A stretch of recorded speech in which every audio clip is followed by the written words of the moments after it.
धोबी का कुत्ता न घर का न घाट का। एक बार कक्षा 10 की हिंदी शिक्षिका अपने छात्र को मुहावरे सिखा रही थी। तभी कक्षा एक मुहावरे पर आ पहुंची। धोबी का कुत्ता न घर का न घाट का। इसका अर्थ किसी भी छात्र को समझ नहीं आ रहा था।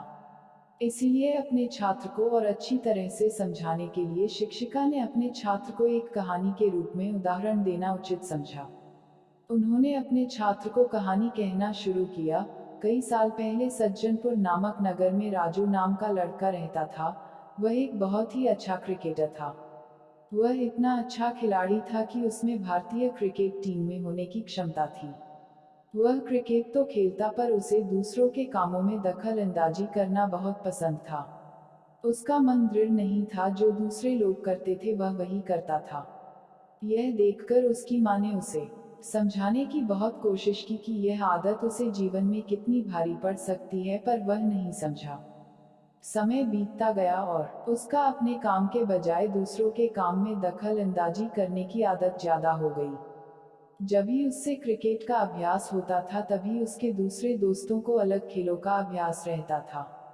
उसका मन चंचल होने के कारण वह क्रिकेट के अभ्यास के लिए नहीं जाता था, बल्कि दूसरे दोस्तों के साथ अन्य अलग अलग खेल खेलने जाता था। उसकी यह आदत उसका आगे बहुत ही भारी पड़ी। कुछ ही दिनों के बाद नगर में ऐलान किया गया, नगर में सभी खेलों के लिए एक चयन होगा, जिसमें जो भी चुना जाएगा उसे भारत के राष्ट्रीय दल में खेलने को मिल सकता है। सभी यह सुनकर बहुत ही खुश हुए और वहीं दिन से सभी अपने खेल में चुनने के लिए जी जान से मेहनत करने लगे। सभी के पास सिर्फ 2 दिन थे। राजू ने भी अपना अभ्यास शुरू किया, पर पिछले कुछ दिनों से अपने खेल के अभ्यास में जाने की बजाय दूसरों के खेल के अभ्यास में जाने के कारण उसने अपने शानदार फॉर्म खो दिया था। 2 दिन के बाद चयन का समय आया। राजू ने खूब कोशिश की, पर अभ्यास की कमी के कारण वह अपना शानदार प्रदर्शन नहीं दिखा पाया और उसका चयन नहीं हुआ। वह दूसरे खेलों में भी चयन न हुआ, क्योंकि वे सब खेल उसे सिर्फ थोड़ा आते थे और किसी भी खेल में वह माहिर नहीं था, जिसके कारण वह कोई भी खेल में चयन नहीं हुआ और उसके जो सभी दूसरे दोस्त थे उनका कोई न कोई खेल में चयन हो गया, क्योंकि वे दिन रात मेहनत करते थे।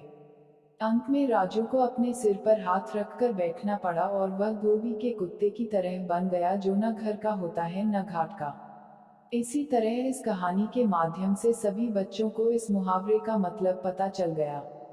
शिक्षिका को अपने छात्रों को एक ही संदेश पहुंचाना था कि वे जीवन में जो कुछ भी करे सिर्फ उसी में ध्यान दे और दूसरों से विचलित न हो, वरना वह धोबी के कुत्ते की तरह बन जाएंगे, जो न घर का न घाट का होता है। यदि आपको यह हार्ट टचिंग स्टोरीज अच्छी लगी हो तो हमें कमेंट करके बताएं और इस कहानी को शेयर करना ना भूलें। और अभी तक चैनल सब्सक्राइब नहीं किया है तो अभी सब्सक्राइब करें ऐसी ही मजेदार कहानियों के लिए।